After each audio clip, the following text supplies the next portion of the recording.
executive committee to order. The committee would like to welcome the audience, and viewers may watch live or committee meetings online at TCAPS.net platform. Recorded meetings may be viewed on demand at the same address. Is there any public comment? No. Thinking about it?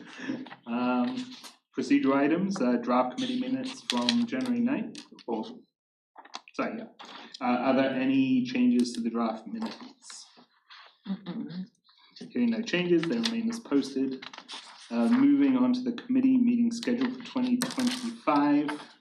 So we do have the calendar.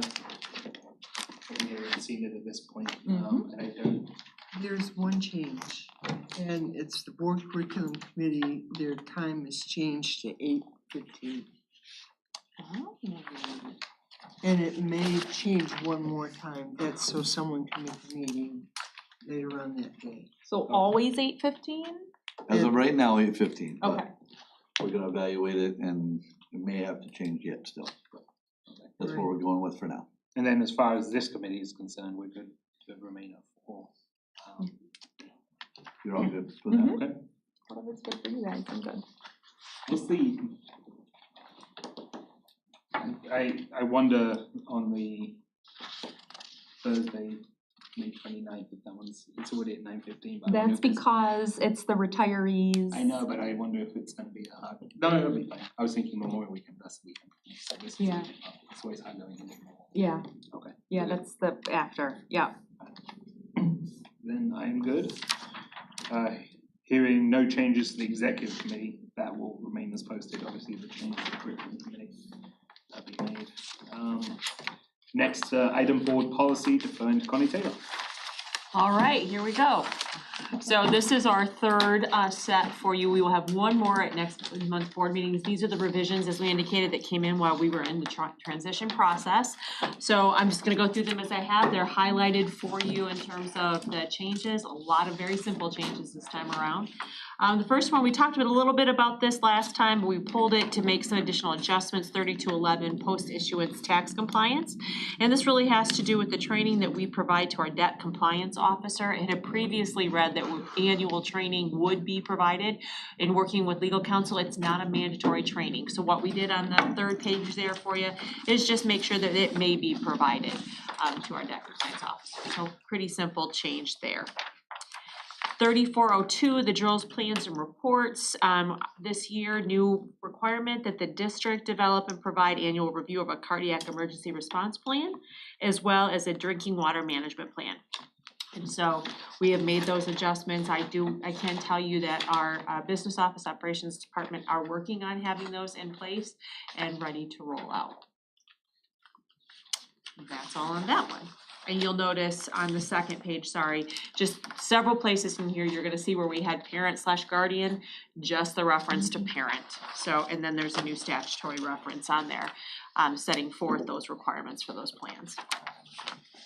3408, we had some cleanup to do on this policy under permitted uses, so we pulled it last time around. We still do have the clarification adding, in addition to those who can carry the peace officer, those individuals listed in MCL 28.425C5. As we talked about last time, those are if you have a security guard that the board has authorized would carry a weapon, or it could be tribal police or some additional things that don't fall under your traditional definition of police officer. Is that supposed to be 28.425C? I think you read it wrong. No. Oh, sorry, I It read it is. wrong. Oh, Sorry. okay.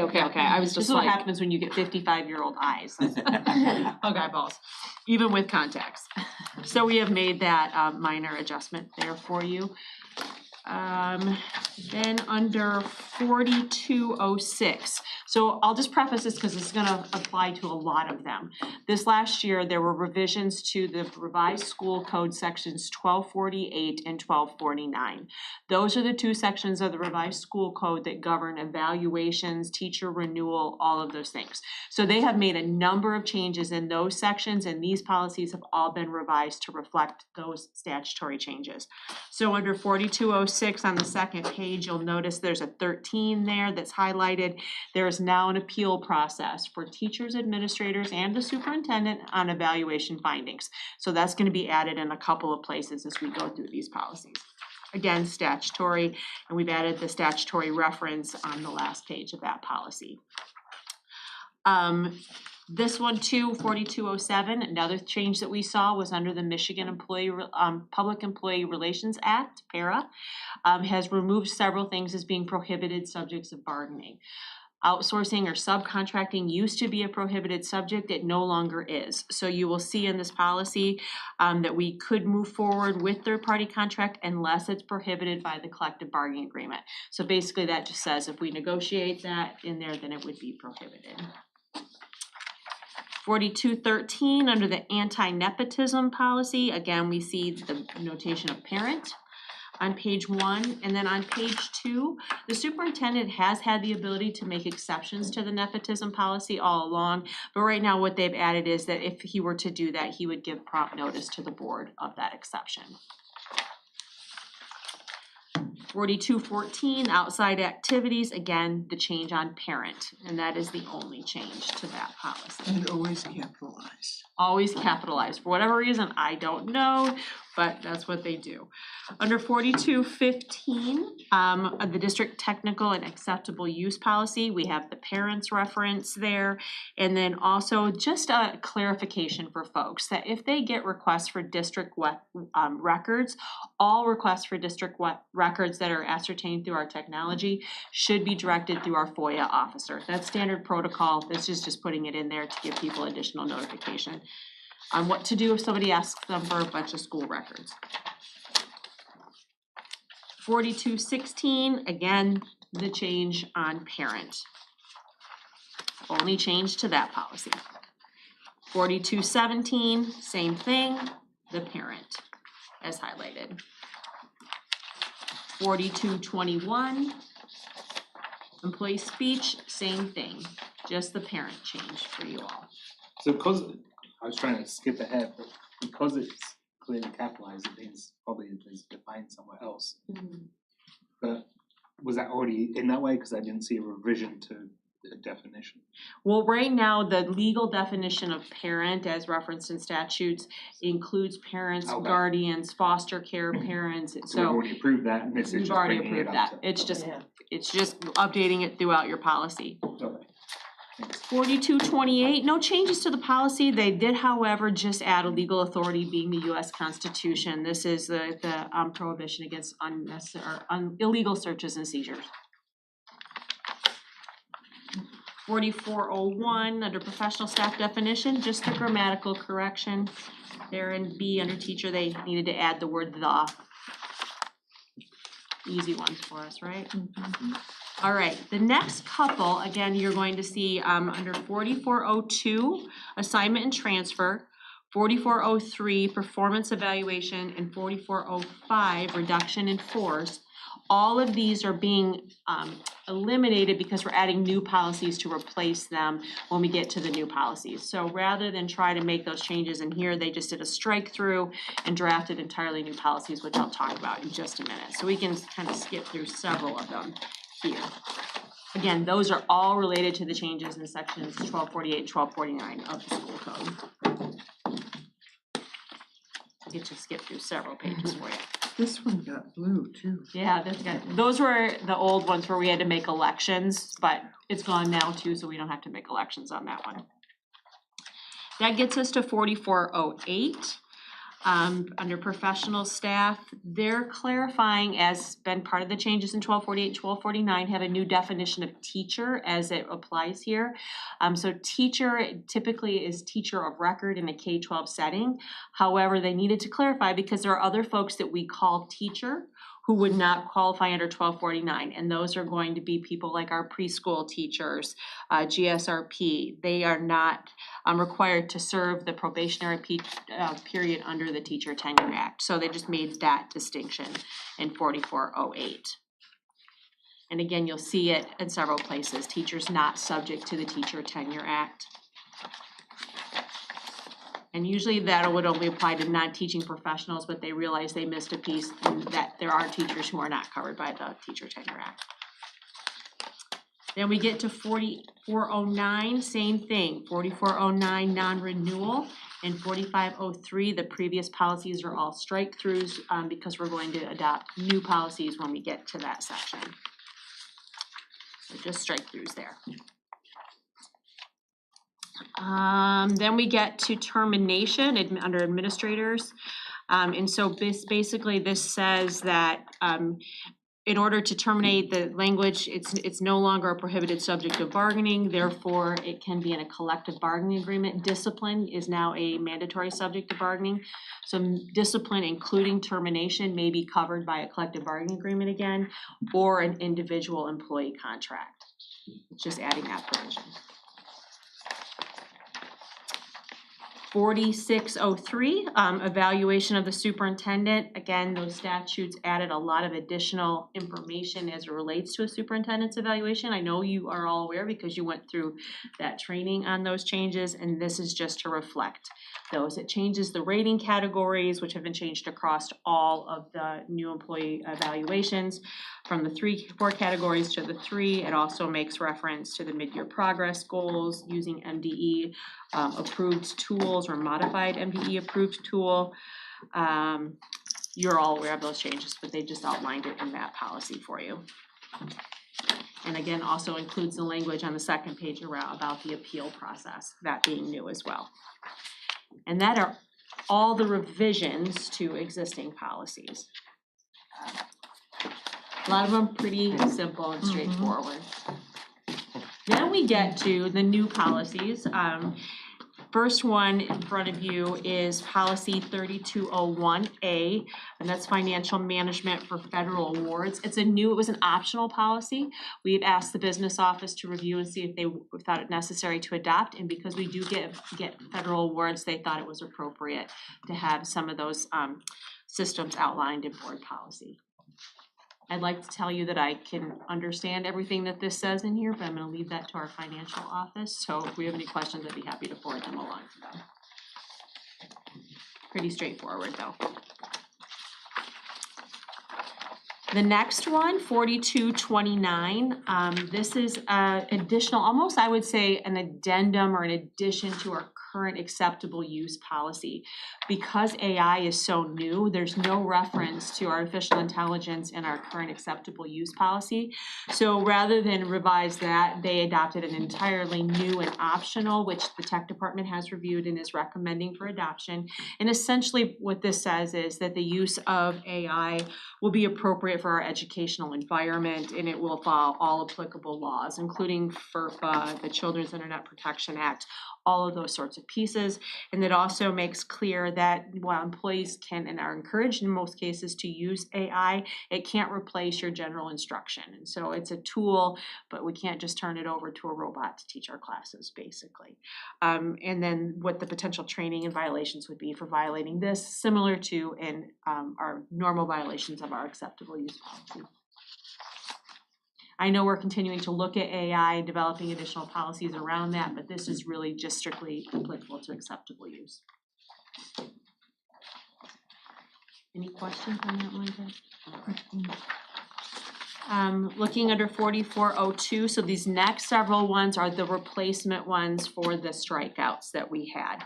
As I mentioned, these are all consistent with the changes in section 1248 and 1249 of the revised school code, including the new definition of teacher as is included in section 1249, the K-12 certified teacher of record.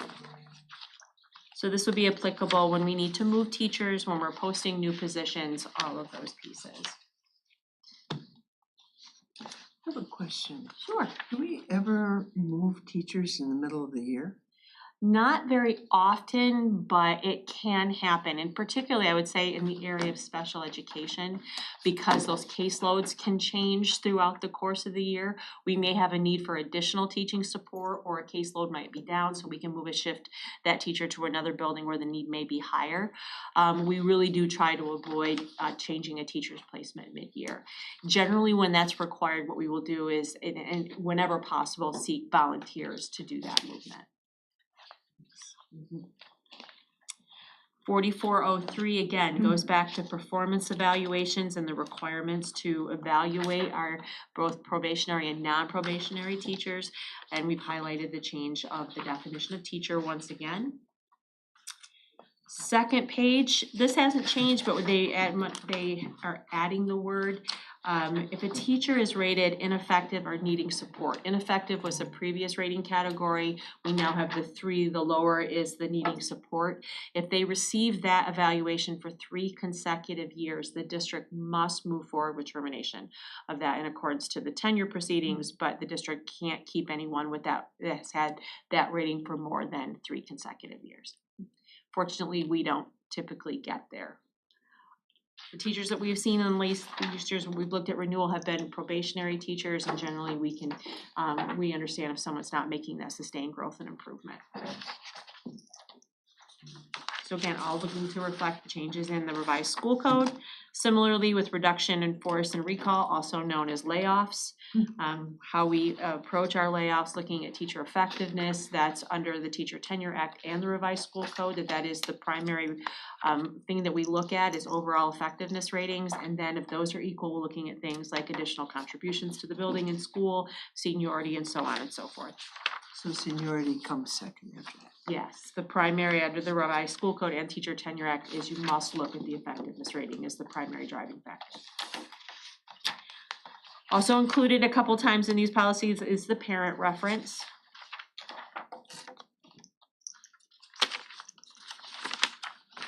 Any questions on that one? Non-renewal, similarly, talks about renewing of probationary and non-probationary teachers and how the non-renewal process looked like. And again, we've added section F there, so if someone is not governed by the Teacher Tenure Act, then they would be subject to any applicable collective bargaining agreement language. Again, no longer a prohibited subject of bargaining. How do we evaluate all the online courses?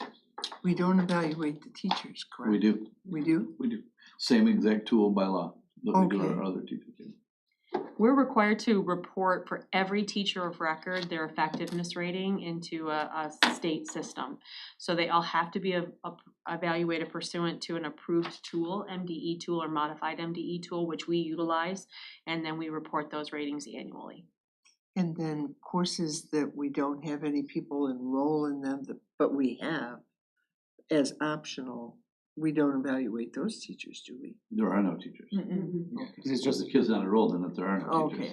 Okay. it's done by the teacher. You're of the not, course. yeah, yeah, the course, yeah. correct.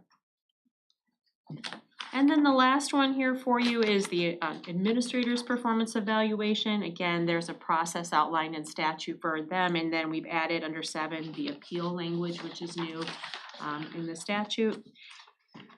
And then if they're not covered by a collective bargaining agreement, that process could be outlined in their individual employee agreement. Any questions?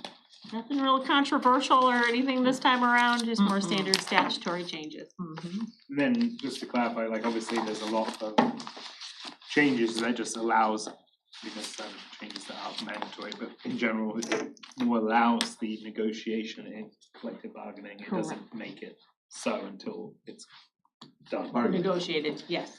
It just says we negotiate now, it doesn't, specify. In the absence of any negotiated language, though, it does, right now we have a letter of agreement with our association that we do defer to board policy in the absence of a collective bargaining agreement. So these would govern those areas until we negotiated language to the contrary. All right. And these are all brought to the full board, next board meeting to be, okay. The changes will be on consent unless anyone pulls them off, and then the Okay. new policies will be up for discussion. Okay. Any other questions on there? If not, we'll go to the February 10th and February 24th study session agendas. Okay, so we have our call to order, our pledge of allegiance, review and approval of the agenda. For recognition, we have our Compass Award winners that we have for this quarter. Our first public comment, our legislative update and our district highlights, our board curriculum committee report out, finance and exec. Board office hour report out. We have our consent agenda, which includes policy recommendations, the board policies we just reviewed. Our district course catalog that was reviewed by a curriculum committee. Bid services and purchases, we have our Blair Court and Blair and Cortate lockers and our permanent walls for music are on consent along with meeting minutes. Under discussion, we have our school safety update. We will have our budget amendments as required. We will have the board policies new that we just reviewed as well. For bid services and purchases reviewed by the finance committee today includes school bus purchase, as well as the capital projects of the West Side Circulation and Long Lakes Elementary Driveway expansion. We have West Senior High's restroom renovation, and we have Traverse Heights Elementary classroom and cafeteria addition. We have our second public comment, board president closing remarks, and adjournment. That's it for that. There was, on that, we did have a request from two committee members that had a discussion item on establishment of, and again, this isn't necessarily for approval, but this is going on, we should add it as discussion, because it was requested by two members on item A, B, C, D. Oh, that's D, that's why, yeah, Typo, yeah. that's why I was like, mentally, I was like fighting myself, but yeah, it's I was just gonna say B, that. so it does say A, B, C, B, so A, B, C, we change the B to D. And then E would be discussion on ad hoc committee for it's educational equity is the wording from the board members, but it's quite extensive in the write-up, so I just have that provided to the board in the packet. And I'm just putting it as presented for discussion.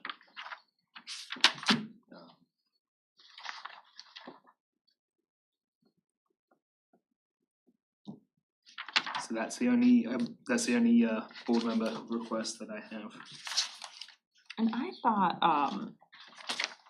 my notes are in my car from finance this morning, but I thought that west bathrooms were put on consent.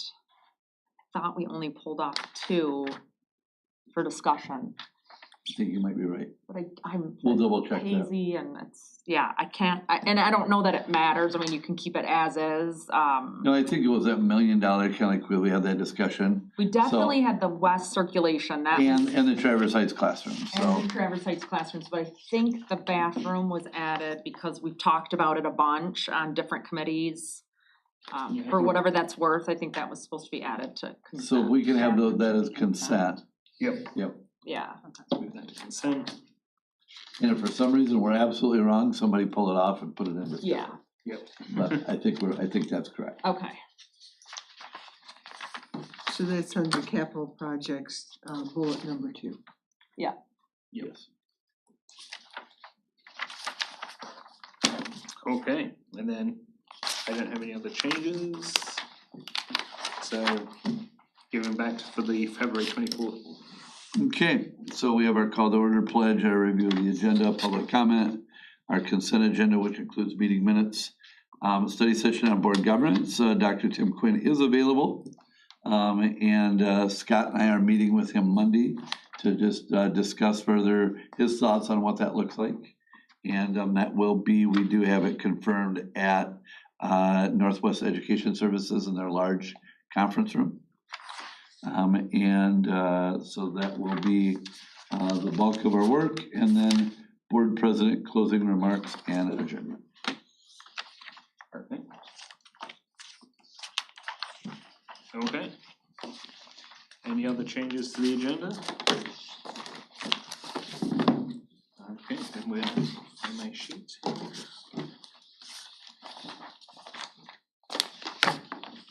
Moving on to informational items, HR deferring to Connie Taylor. Yes, so pretty short staffing update for you. I was praying with my team before we came in. It's one of the shortest vacancy lists that we can recall in recent history, knock on wood, but that's not atypical for this time of year. We're pretty well staffed going into the school year with some exceptions. Going up today, we've added a plumbing position. We have our plumber who is retiring. As you all know, skilled trades are one of those areas we continue to look for folks, so that posting has gone up today. As of right now, we are currently still at 26 TCA or teacher retirements, 2 resignations and 1 request for an annual leave of absence. So we will continue to monitor our budget and our scheduling to determine which of those positions would need to be rehired and posted. We do know that we currently do have and will have a need for special education educators. So if anyone knows of anyone who is a special education who'd like to come work for TCAPS, we'd love to hear from you. Those postings are out there currently. Always looking for our drivers as well as our extended day. We have lots of postings around extended day. Love to offer some additional childcare opportunities for staff and community members, but we need folks to staff those. So many of those still listed on our website. And then I'll just notice that we're going into the spring coaching season, so looking still for some sports and other coaches for student activities. So we encourage folks to take a look at those as well.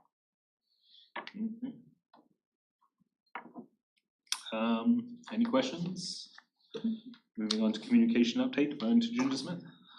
Thank you. So the first thing I wanted to touch on today is just an update on our student support network and let you know of a couple of events. One that has recently taken place, and that was the Hockey for Hunger that took place at Howard Arena on January 22nd. And upcoming on February 14, we do have Fight the Freeze, which is an annual basketball game where we have West Senior High against Central High School. That will take place at West Senior High, and that is through Blarney Broadcasting that helps us organize that event. So great partnership, and we hope to receive a lot of donations and donated items at that event.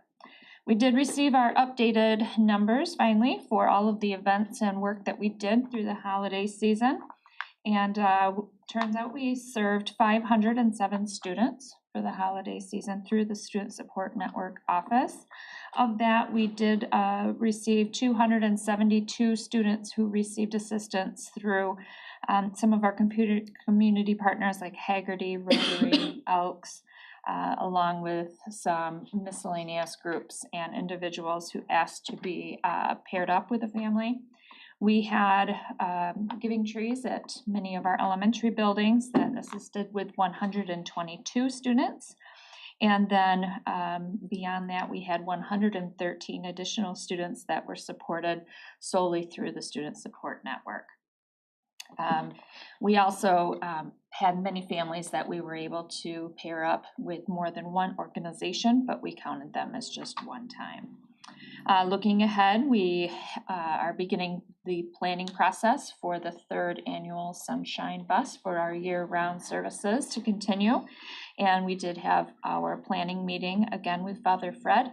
And we are all on board with continuing programming and looking at ways in which we can expand services again this summer. So we're happy to know that we will continue with that collaboration with Father Fred again for this summer. Next, I just want to touch again on enrollment. It's very near and dear to this time of year, and we have a lot of activities underway. We have Power School pre-registration is available now, and registration will actually open for families on February 4 with status notification beginning on March 14. Our kindergarten and junior kindergarten pre-registration again is open now with informations being held, meetings in all buildings between February 10 and February 12. Enrollment paperwork can begin being accepted online again on February 13. We also have information session and details going out for the middle school from 5th into 6th grade and for 8th grade into 9th grade. I know as a parent, I received my message from West Senior High today. A little bit of a tearjerker, but I'm okay. And those events are all scheduled to take place in February. So If anybody needs to know dates and times for any of the information on any of our junior kindergarten, preschool, 5th to 6th, or 8th to 9th, they are all available on our website, tcaps.net/enroll. On the Fight the Freeze, what, you said you're collecting items? Yeah, so they haven't announced yet what items they're collecting, but we recommended a few things to them and then they will decide. So to be determined, Alright, no but problem. cash is always one of Yeah. those You items. could, they will always have a cash. We will Bucket. always accept cash. Alright. Okay, thank you. Any questions or if not, any other items? Alright, in that case, a nice quick meeting, but that is it, we can, so close. Question. And that is, are you gonna get any committee reports aside of the kind of ad hoc on the general board meeting?